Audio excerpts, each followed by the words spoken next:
Acts 5. Here, Ananias and Sapphira have sold some land and they gave part of the price that they received to the church. But actually, they lied about the price they received. They kept back part of the money, made out they'd sold it for a lower price, and gave the impression that they'd given the entire payment to the church. And God killed them both. We see here, I think, the harder side of God. On one hand, God appears at times so merciful and gracious that he's going to pretty well save anyone who says yes.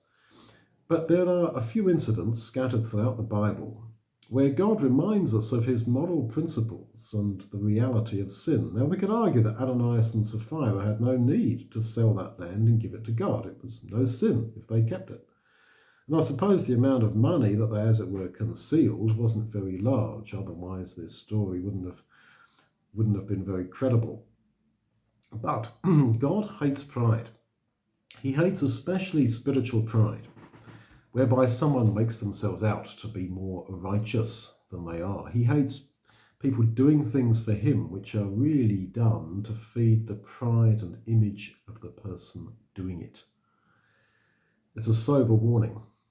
Now, there are a few other examples of this kind of thing in the Bible where God acts in a very dramatic, apparently extreme way against those who do what man might consider to be only a minor failure, and they actually were righteous men. For example, when David was transporting the ark to Jerusalem, he placed it on a wagon pulled by oxen.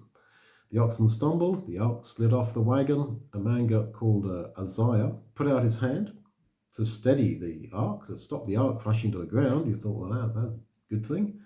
Trying to protect the ark of God, and zap, he's struck dead because he touched the ark. Again, we might consider that Uzziah was just trying to do what he thought was best.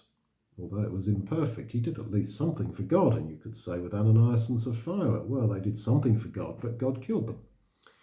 But we need these reminders. Otherwise, we will assume that God is not actually serious about sin and about his principles, but God is serious about them. His grace and his love are not effortless. He has to struggle within him between his desire to save us on one hand and the need to condemn us as sinners on the other. And his grace triumphs. Mercy rejoices finally over judgment, but not without pain and internal struggle within him. And so we have these reminders occasionally in the Bible of this harder side of God.